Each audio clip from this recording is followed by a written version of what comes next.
Welcome to Novara Live. I'm Michael Walker. I'll be joined later in the show, in the studio, by Stephen Methven.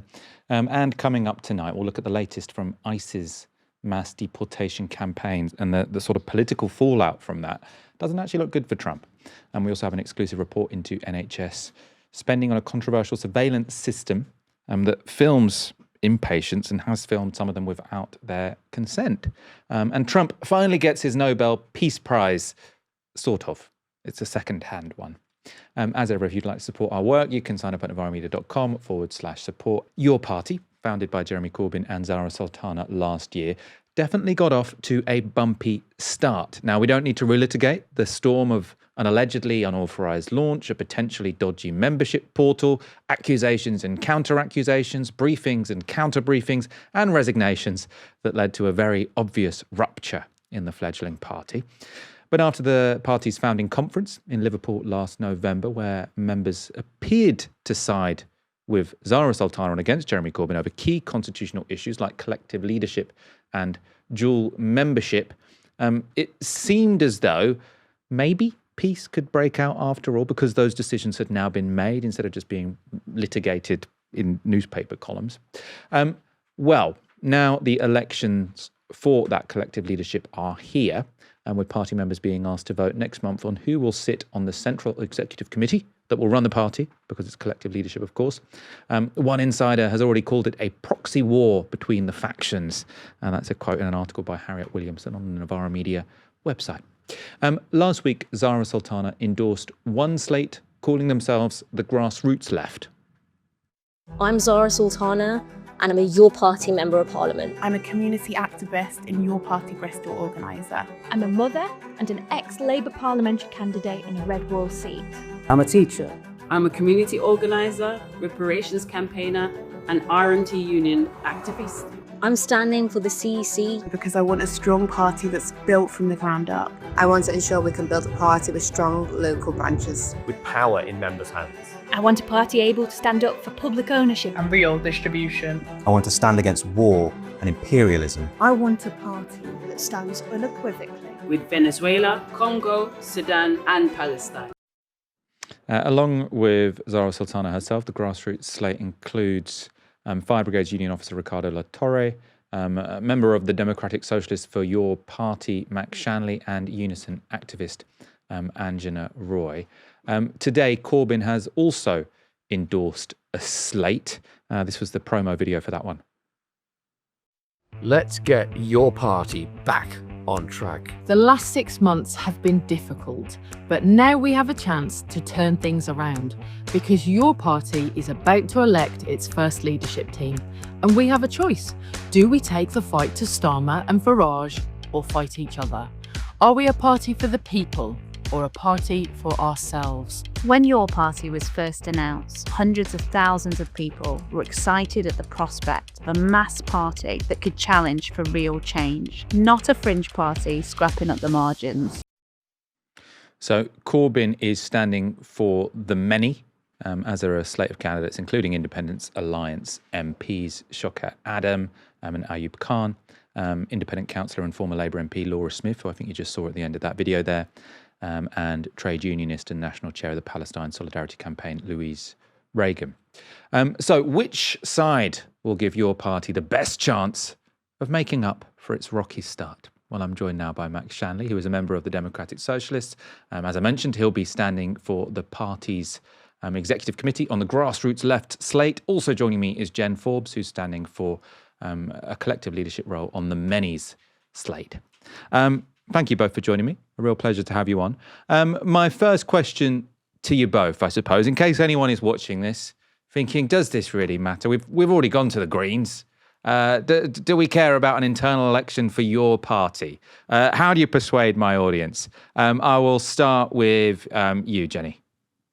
Well, 100,000 people signed up interest in your party. It was an appealing prospect for so many people. And we have moved away from that. This election is an essential chance for us to get back on track to become a mass left party that has that appeal to that broad alliance that we had the potential to reach to when we first started. So we can use this election to have a good debate and a good discussion, and we can show people that we are serious about politics that engages with people on the issues that they care most about. So we can refocus ourselves out to the people rather than in on ourselves, which is unfortunately where we have been, and we desperately need to change that.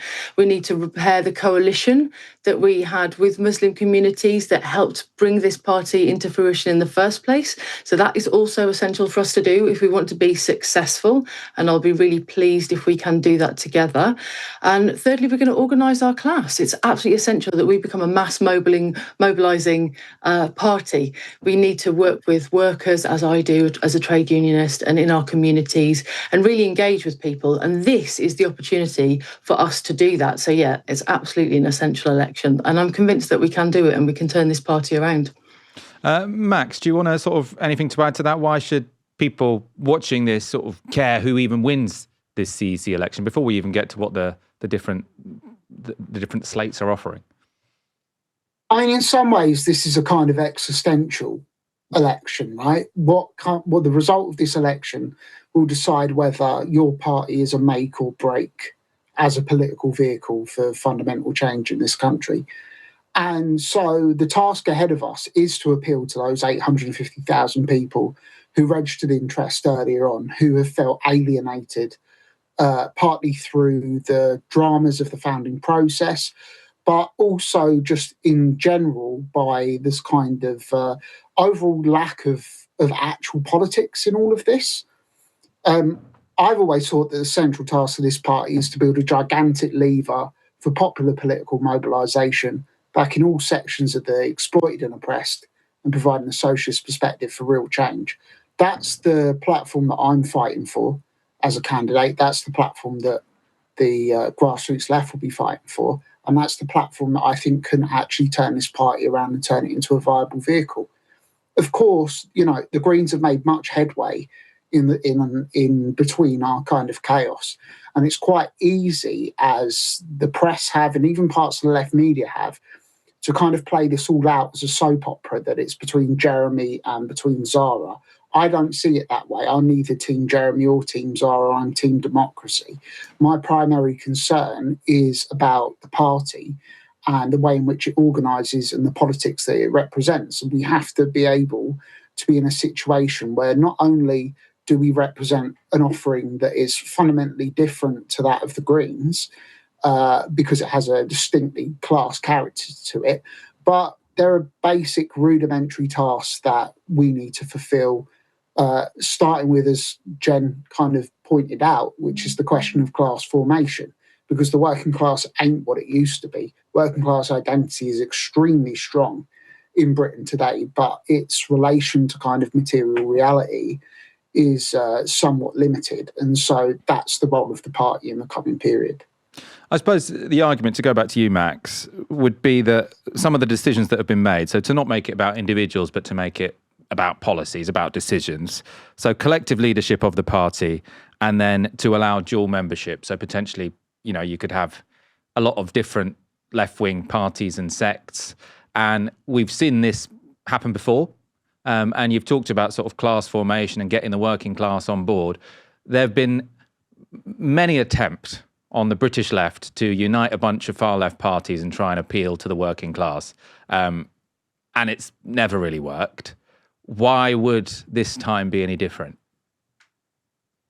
Well, the first thing is that we're not just trying to unite the far left, right? What we're trying to do is we're trying to build a party that includes everybody on the left, from the furthest most left wing of social democracy right the way through to revolutionary socialists. Because when you go back and you look at the family tree, we all come from, you know, the socialist equivalents of Adam and Eve, right? We're all part of the same family. There's a lot of things that I believe revolutionaries can learn from reformists. At the same time, I think there's an awful lot of things that reformists could use from revolutionaries, especially when it comes to aiming high and engaging in extra parliamentary endeavours. On the collective leadership thing, I'm pretty certain I was the first person to raise the banner for collective leadership at a time when the debate was actually co-leadership or single leadership.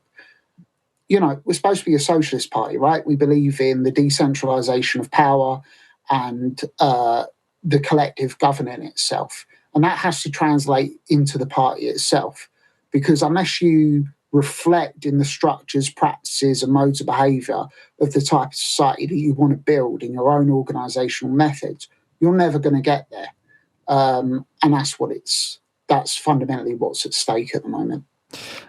Jen, do you think in a strange way the success of the Greens has played against your side of the argument? And what I mean by this is, I think, to me, I mean, maybe this is not an interpretation you both share, but to me, it seems like there is an argument on this grassroots Zarah Sultana side, which is to say we want this to be a more traditional organisation from the bottom up, uniting different left factions, and it's going to really care about sort of particular policy positions and do lots of political education. And I think that's going to detract from its ability to sort of stand in elections and win them. But fair enough, that's my opinion.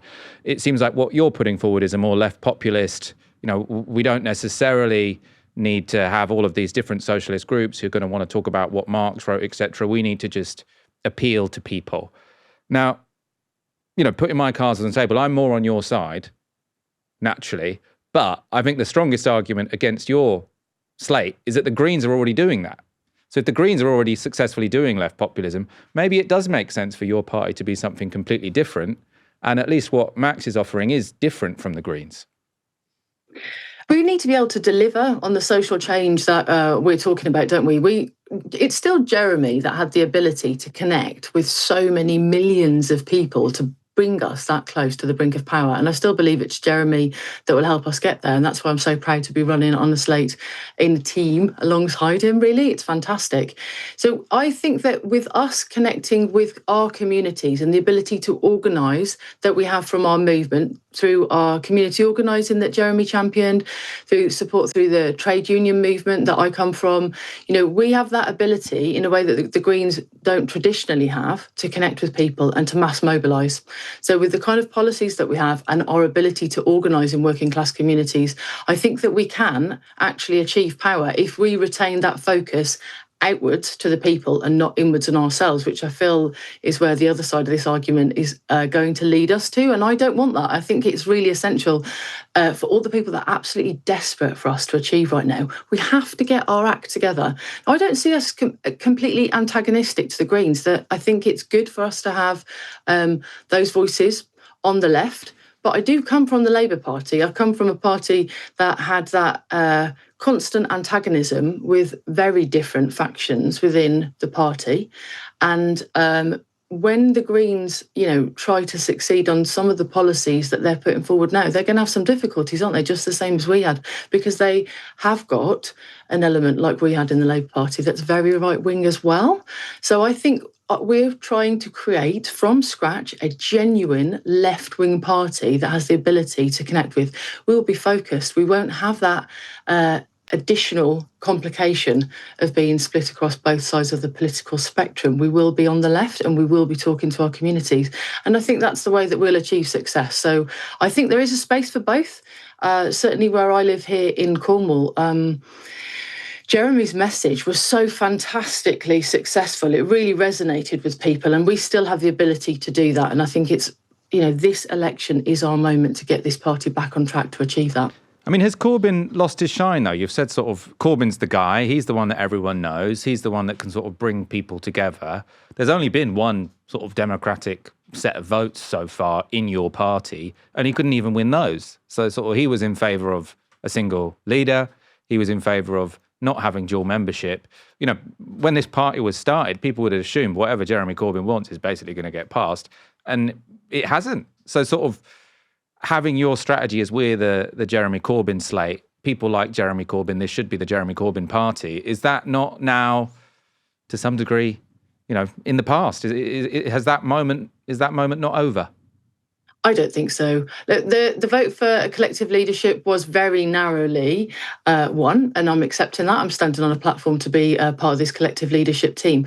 But Jeremy's still the person that has that trust that's out there, hundreds of thousands of people still know he's a person that is genuine, people can trust him, and it's him that brought all of these people into this party. If we want to be a mass mobilising party, Jeremy is an essential part of what we're trying to do. The integrity that he brings, the accountability that he brings, the ability to build a big tent that brings people in, where we're not trying to divide people, we're not promoting wedge issues, where we've got the kind of politics that actually can bring people together. Jeremy hasn't lost his shine. He's an essential part of what we're trying to do. This was built around Jeremy, and we absolutely need him at the forefront to continue in this task and to be successful. You seem to disagree about Corbyn. I got a tweet from you. When the history of this period is written, it won't be kind to Jeremy and those around him. They've degenerated into a carbon copy of the right wing of the Labour Party, and they're too blinded by their arrogance and the belief in their own superiority to recognise it. Do you think Corbynism is over? People need to move on from Jeremy Corbyn. Corbynism died in 2019. It died on election night. That was it. You know, trying to sort of repeat the failures of the past over and over and over again leads you nowhere. The way I see things going with your party at the moment, Jen brings up the fact there's the Labour Party, they had a right wing and they fought very different from the left wing. I don't want a monolithic party.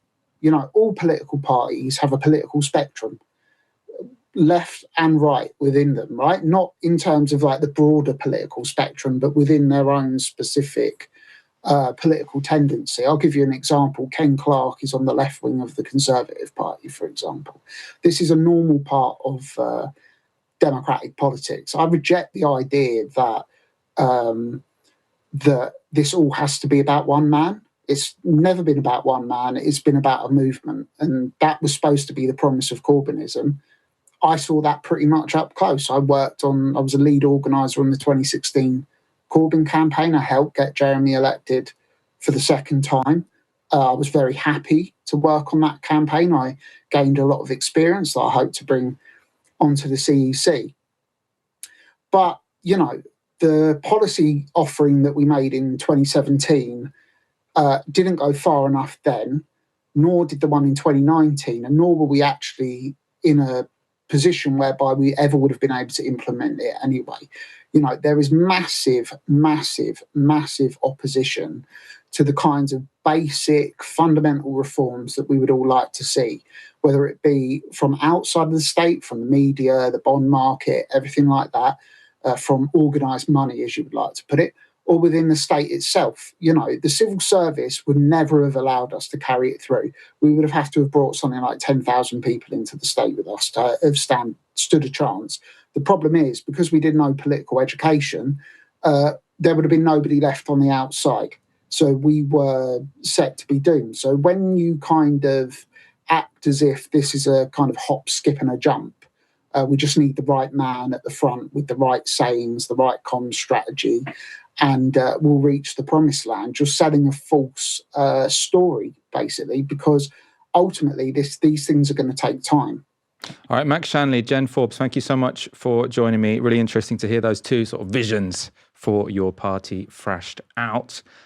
If you're watching and you're a Your Party member, voting for the CEC will open between the 9th and the 23rd of February. Also, you've got loads of time to make up your mind. The results expected on the 26th of February. I will let you know when those come through.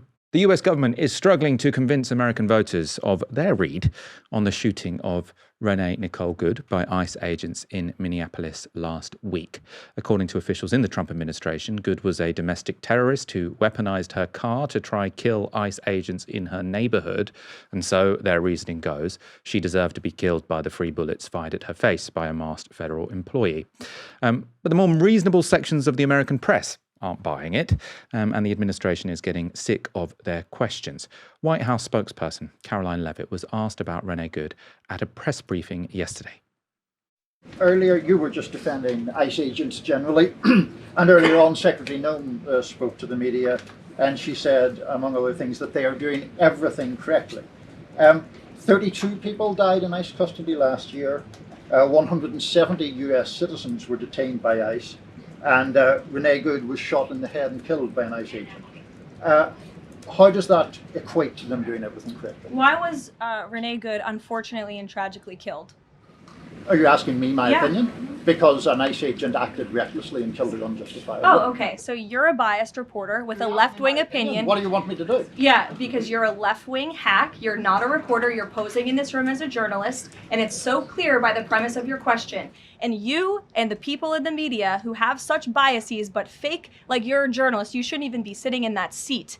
But you're pretending like you're a journalist, but you're a left-wing activist. And the question that you just raised and your answer proves your bias. You should be reporting on the facts. You should be reporting on the cases. Do you have the numbers of how many American citizens were killed at the hands of illegal aliens who ICE is trying to remove from this country? I bet you don't. I bet you didn't even read up on those stories. I bet you never even read about Laken Riley or Jocelyn Nungray or all of the innocent Americans who were killed at the hands of illegal aliens in this country. And the brave men and women of ICE are doing everything in their power to remove those heinous individuals and make our communities safer. And shame on people like you in the media who have a crooked view and have a biased view and pretend like you're a real honest journalist. So obviously this is a classic strategy of the Trump administration. They get asked a difficult question by a journalist and they say, you know, you're just biased, this is nonsense. And they hope that by polarizing the issue, they can shore up their base and show that the media is, you know, in one way or another out of touch. Unfortunately, though, for them, it doesn't seem like it is just sections of the media that aren't buying the government story. The American public aren't falling for it either. So a new poll finds that 52% of registered US voters think the killing of Renee was not justified. Amongst Democrats, that number rises to 92%, with 60% of independents agreeing. That's obviously very significant. 77% of Republicans think the killing was justified. 10% disagree. So a big majority think that it was outrageous. Those figures, of course, may also shift as new evidence comes to light. The New York Times has released new video analysis, apparently countering the US President Donald Trump's claim that the agent who shot Renee Good, called Jonathan Ross, was deliberately run over. The analysis synchronizes multiple video sources, including the footage shot on Ross's phone during the killing, and some may find it upsetting. As the SUV rolls forward, the agent unholsters his firearm. We see in his cell phone video at this moment the camera drifting off to the left. The agent is no longer focused on filming. It's at this point in the cell phone video where it first looks and sounds like the agent's getting knocked violently. On the other camera, we can see what's happening. Here is Agent Ross aiming his gun at Miss Good. And here is his outstretched arm leaning toward her vehicle, which is barely visible behind the Tahoe. His phone, which is gripped in his left hand, flips over when the agent's hand lands on the front of the vehicle. There's an audible thud when it hits. The camera rotates up towards the sky. Again, while it appears the agent's getting knocked over, we can see that's not the case from the other angle, which shows he's standing with his hand near the headlight, his torso and legs away from the vehicle. In the cell phone footage, the agent's face flashes on screen, then it goes black. The other angle shows us why. We can see the agent's foot sliding, his hand bracing against the SUV, and his arm getting pressed into his chest. It is impossible to determine if this is happening because of the SUV's movement or the icy asphalt, or more likely, both. And what's very unclear because of the limited quality and availability of footage is whether the agent's upper body gets swiped by the vehicle as his left foot slides back. This moment is when Agent Ross fires. Really interesting. I mean, most people watching this, I mean, I definitely did, was watching that video over and over again to try and work out exactly what happened. I mean, from my perspective, it was immediately clear that he didn't need to fire those 3 bullets. I mean, especially because 2 of them went through the window. There was no way that he was in front of the vehicle when he shot 2 of the 3 bullets. It always seemed clear to me that, you know, he hadn't been hit. He was running to see what had happened afterwards, and we're told that there was internal bleeding. So the story was obviously all nonsense. But yeah, I think useful analysis from the New York Times. Let's go back to a bit more of it. We see the other agent pull back from the SUV. Both of them stumble, apparently slipping on the ice. This is also the moment many have said looks like Agent Ross getting run over. And it does when watched at full speed. But looking more closely, We can see in multiple angles that there's a visible gap between the vehicle and his legs, indicating his feet are positioned outside the SUV's path. The agent's left hand is still against the vehicle and gripping his phone. We see as he fires, it's recording the clouds and the trees overhead. It's not because the agent is knocked to the ground. The other angle shows he's still standing, continuing to maintain his grip on his phone and his gun, and we see a clear and growing gap between his body and the SUV as he fires a second shot and a third. None of the bullets have the effect of stopping the SUV, but they kill Renee Good. According to our analysis of audio from Agent Ross's cell phone video, this is his reaction. Good. I mean, the effing bitch, that was clear when that video was first released, which I think was, it was released because people thought it made him look good, which I suppose if you're of a certain mindset, it does, but I think for most right-thinking people, it doesn't. The killing of Renee Good sparked widespread protest across at least 29 of the US's 50 states. In Minneapolis, where 3,000 ICE agents have been deployed by the federal government, protests have gone on for days, and they only grew larger after a second person was shot in the leg by ICE agents on Wednesday. Also on Wednesday, ICE agents in Minneapolis threw tear gas into a car with 6 children in it, including a 6-month-old baby. 3 of them were hospitalized. Minnesota state leaders have accused the ICE agents of escalating tensions, with many demonstrations involving serious clashes between the federal force and protesters, including storming crowds and firing tear gas. Those protests have led to this threat from the president. So he says, if the corrupt politicians of Minnesota don't obey the law and stop the professional agitators and insurrectionists from attacking the patriots of ICE, who are only trying to do their job, I will institute the Insurrection Act, which many presidents have done before me, and quickly put an end to the travesty that is taking place in that once great state. Thank you for your attention to this matter, President DJT. And the Insurrection Act is a 19th century law that gives the president the power to send in the military to quell civil disobedience and carry out law enforcement duties. In other parts of the US, local law enforcement officials have urged ICE to stay away from their districts. This was Philadelphia Sheriff Rochelle Bilal speaking earlier this week. Law enforcement professionals do not shoot at moving vehicles. I'm not saying fleeing, because she wasn't fleeing. She was getting out of the way.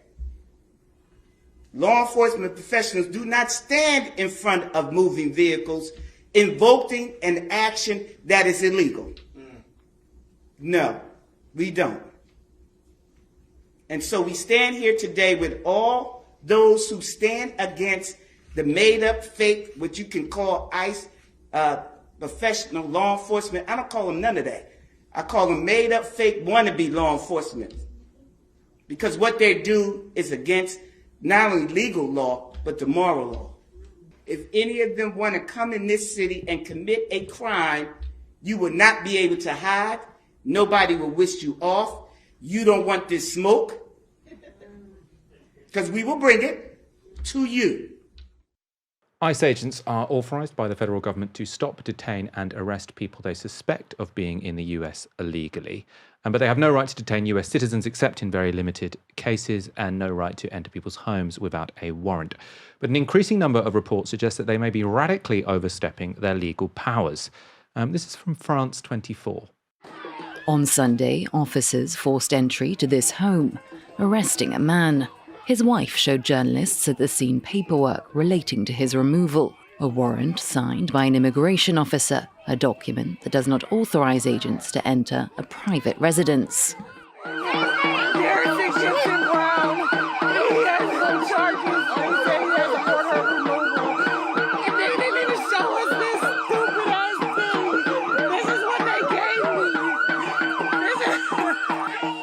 Protesters banged drums and blew whistles. Some were met with chemical spray.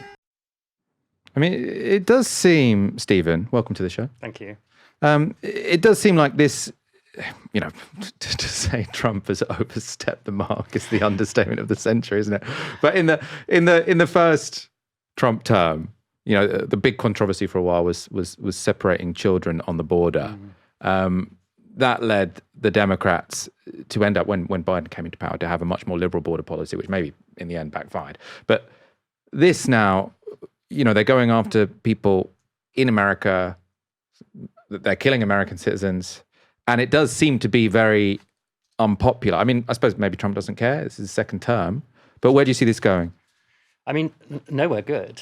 There's like a huge irony to this, which I haven't actually seen anyone write about. But, this is kind of Republicans' worst nightmare, because Republicans have always defended the Second Amendment, the right to bear arms, on the basis that the president might one day, or the federal government might one day, come for them with a militia, an armed militia, and not defend them. There might be this kind of war against the people, an armed war against the people, and therefore the Second Amendment, they say, is important because it allows the people to resist. Well, suddenly this is what's happening, or it looks like it's what's happening in many parts of the country, not least of all in Minneapolis, where, as you said, there are now 3,000 ICE agents who go around in groups, completely anonymous, masked, offered vast amounts of federal protection, swept away after killings like the one of Renee Good. Like, that guy just got taken to a federal facility and is still there, as far as I know. Or at least he's not appeared. So this is not good, and it is the nightmare that Republicans have used time and time again in order to defend the Second Amendment. Now it's a nightmare that they seem to support. It's a nightmare that they support because there's a them and an us for them. For the Republicans, and the them for the Republicans are people who, can be treated as badly and as gruesomely as they like, and they've got a president in the White House who's going to treat them as badly and gruesomely as they like. There's something sort of deeply sadistic about it, and it's not just people who are in the country illegally that are being treated in this way. I mean, as you say, Renee Good was killed. There have been other American citizens who've been forcibly detained. Native Americans who are regularly taken to be illegal aliens by, in a huge irony, in fact, regularly taken to be illegal aliens by ICE forces, arrested, detained, thrown on the ground, beaten, and whatever. None of this is a good look. But as we saw from that poll, Republicans, in general, support this vociferously, and they support at 77% the shooting of a US citizen who was in fact exercising her free speech rights and, according to her attorney, her rights of assembly when she was in that car, haranguing ICE agents, but nothing more than that. And it doesn't stop, also, I should say, with like the treatment of illegal migrants in the US. Also, the treatment of Renee Good after her death has been appalling, because I don't know if you've read the smears that were sort of spread about her, that, her partner, her other children have been taken away. Her partner was involved in burning the child they had together with cigarette butts and so on and so forth. Just another person, but allowed to spread and, to tarnish the record of this person who was killed by this militia. At the moment, her wife is, they're trying to build up a federal investigation against her wife in order to somehow make her the guilty party in what happened, rather than this untrained, pretty uncontrolled, hugely protected militia that is roving, especially in Minneapolis at the moment, but around large parts of the other country as well. It's it's not going anywhere good, I don't think. Yeah, I mean, there was lots of gross. I remember seeing it sort of immediately afterwards, sort of Fox News hosts and Republican politicians saying, describing her as a lesbian mother who's XYZ, sort of like really implying that she's not one of us. So it's fine, she's been shot. Fair game, yeah. The UK is frequently referred to as a surveillance society, given to extensive data collection, increased police powers, and, of course, omnipresent CCTV. Now we've got used to being filmed from every angle on our streets. But it may come as a shock to learn the authorities are, in some cases, filming you in hospital too. A new report by Novara Media's Harriet Williamson details how an NHS trust spent millions on highly controversial spy camera technology, despite a damning internal report questioning the use of the equipment. It's called Oxvision. It's an infrared camera that that records patients in their bedrooms 24/7. It's been widely rolled out on NHS psychiatric wards, where it records unblurred, identifiable live video of patients in about half of England's mental health trusts. That footage can then be accessed by staff via handheld and wall monitors at any time, allowing staff to monitor a patient's pulse rate and breathing without needing to physically enter the room. The video can also be clipped at staff discretion. The technology is owned by a company called LIO, and they say it provides, quote, enhanced risk management with fewer safety incidents. Campaigners and some patients, however, disagree. Ellie, not her real name, had first-hand experiences of the technology while an inpatient of Tees, Esk and Weir Valley's NHS Foundation Trust's mental health services. She told Novara this. I hid from the camera in the ensuite bathroom and slept next to a toilet. Wards already strip you of privacy.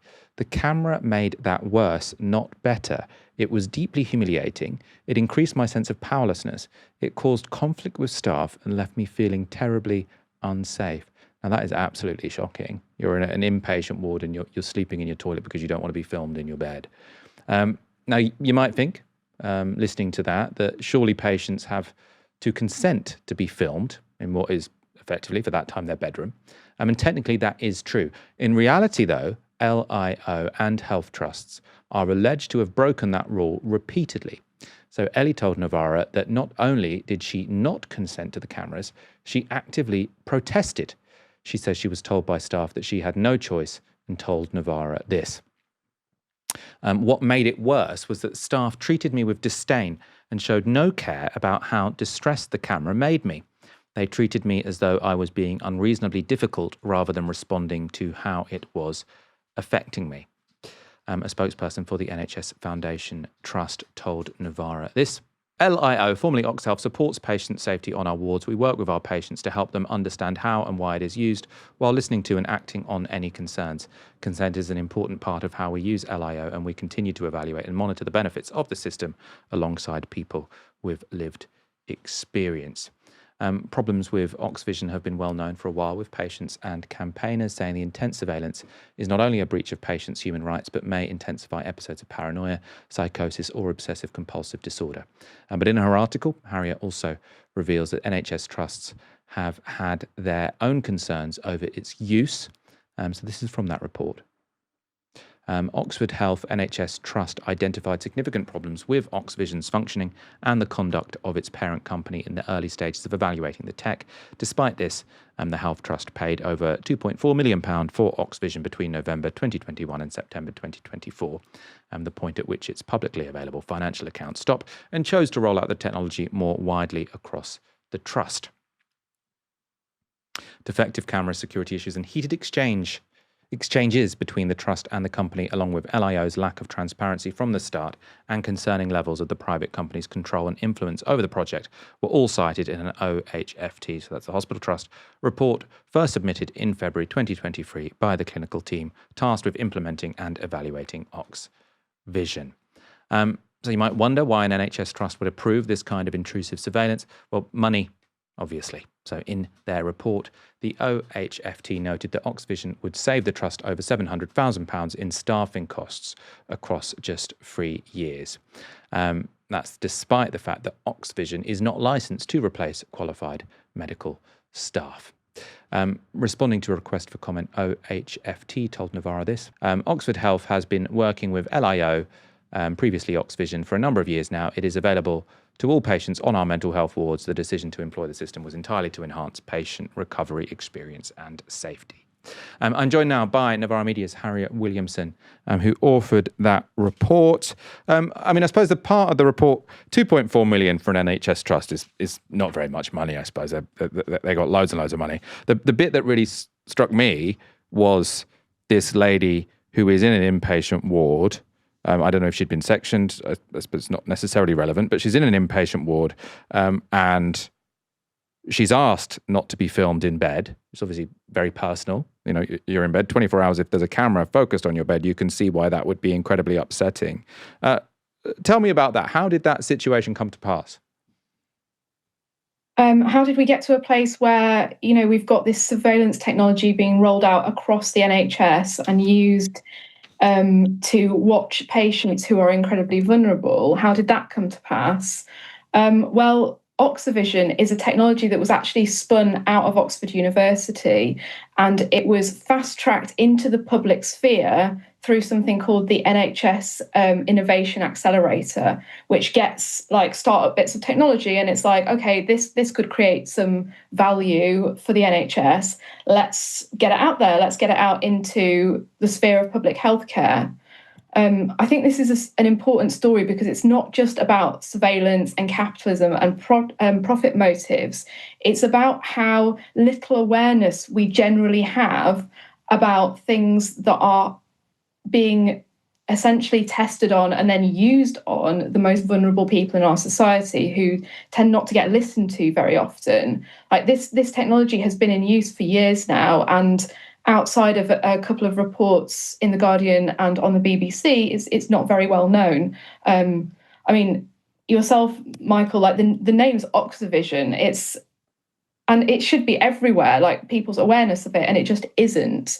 And at that point, I actually want to acknowledge the work that the survivor-led campaign group Stop Oxyvision have done, who I worked on with this report. They shared the FOI from Oxford Health NHS Foundation Trust with us.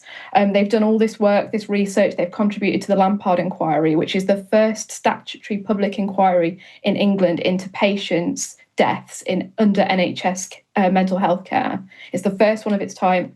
Stop Oxyvision contributed a vast amount of testimony and value to that inquiry, which found, and it was specifically into deaths in Essex, so it was only into the Essex Partnership University NHS Foundation Trust.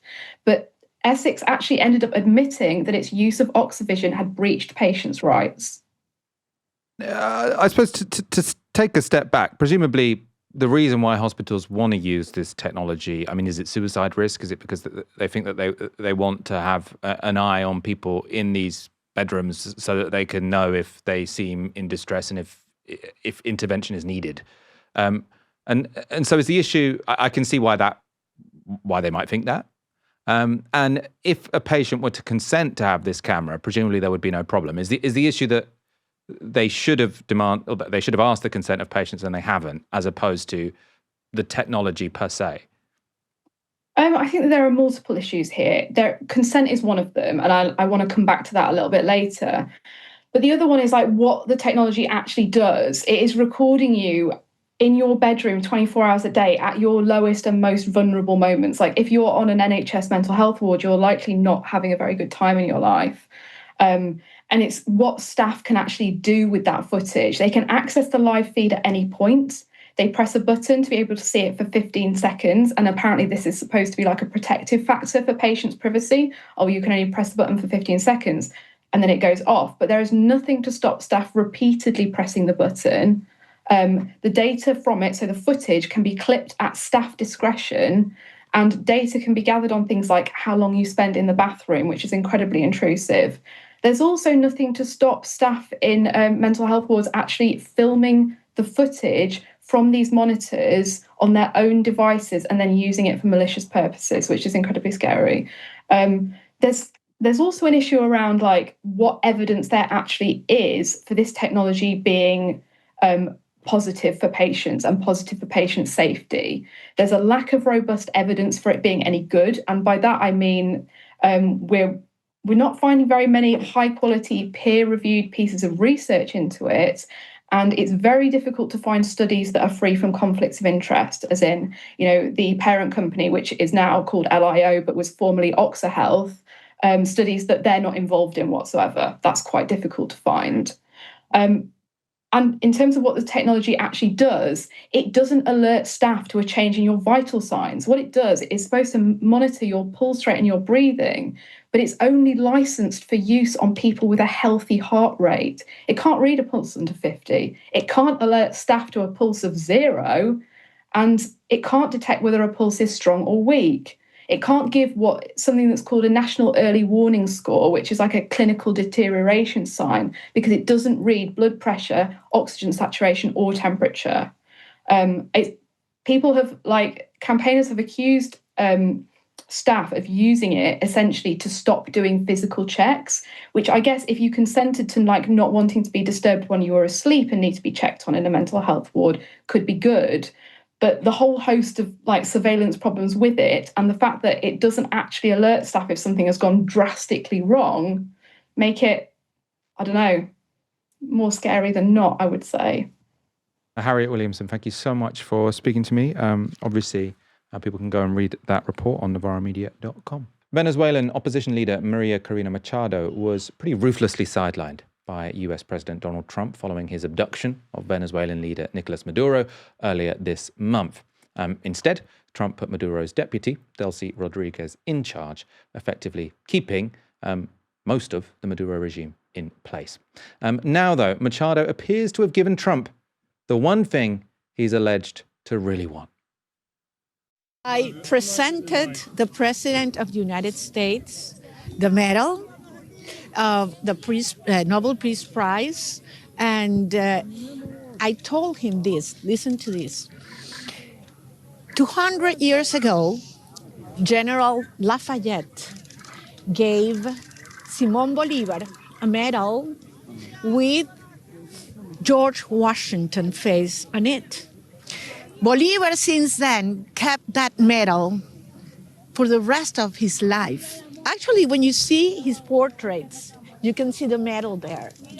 And it was given by General Lafayette as a sign of the brotherhood between the United States, the people of the United States and the people of Venezuela in their fight for freedom against tyranny. And 200 years in history, the people of Bolívar are giving back to the heir of Washington a medal, in this case, the medal of the Nobel Peace Prize, as a recognition for his unique commitment with our freedom. So that was her explaining why she gave Donald Trump the Peace Prize. He has accepted it.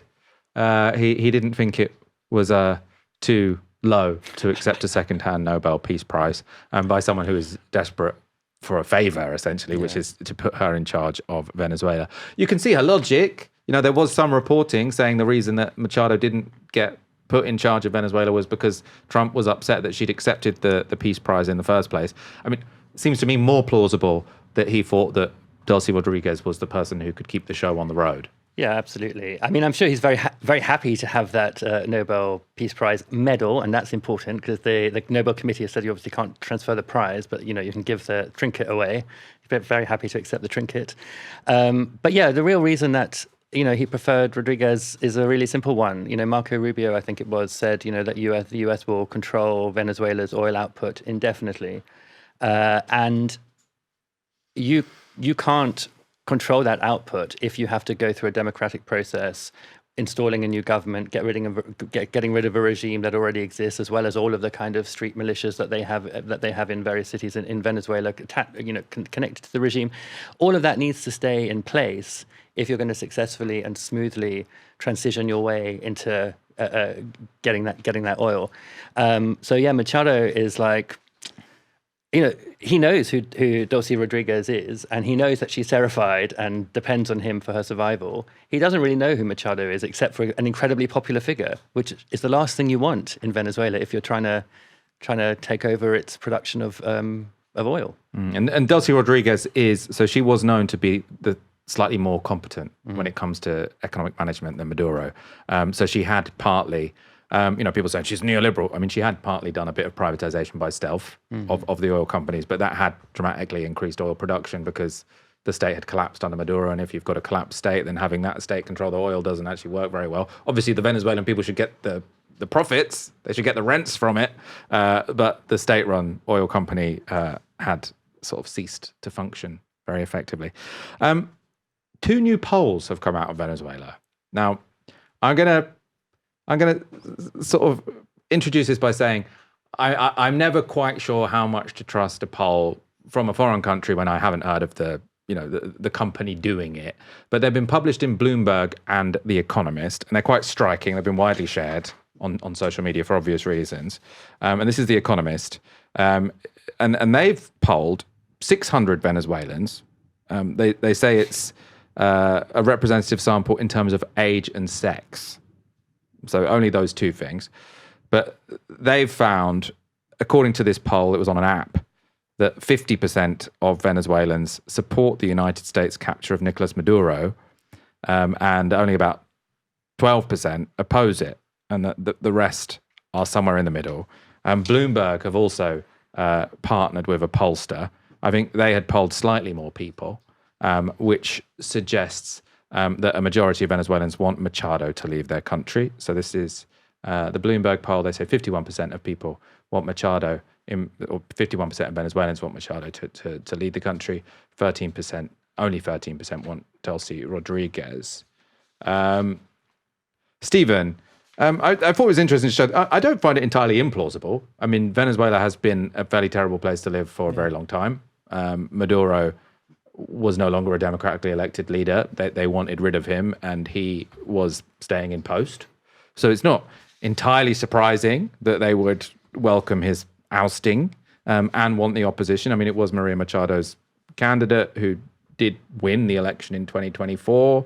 That's what's suggested by basically all the international observers, including the Carter Foundation. At the same time, polling 600 people on an app, you've only sort of said it's representative in terms of age and gender. If there's a particular class of Venezuelans, for example, who use that app, that could easily skew that. What do you make of this? How seriously do you think we should take this idea that Venezuelans are welcoming Trump's intervention?